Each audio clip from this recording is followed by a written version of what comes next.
మీ జీవితాన్ని అంచనాలు పెట్టుకోవడంలో వృధా చేసుకోకండి. ఎందుకంటే ఈ అంచనాలు అసలు మీవి కూడా కావు.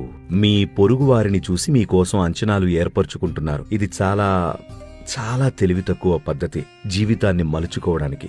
ఎందుకంటే మీ అంచనాలు మీవి కూడా కావు, అవునా?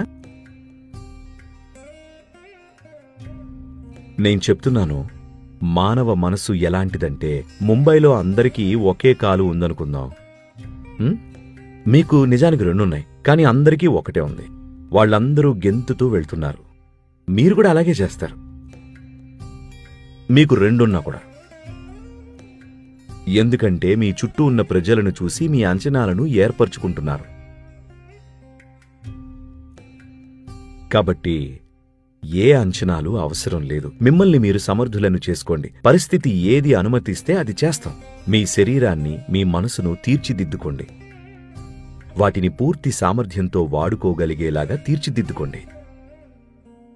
ఆపై మీ ముందు ఎటువంటి పరిస్థితులు ఎదురైనా కూడా దానికి అనుగుణంగా వ్యవహరించండి. ఏదో నచ్చిన ఫ్యాన్సీ పద్ధతిలో కాదు.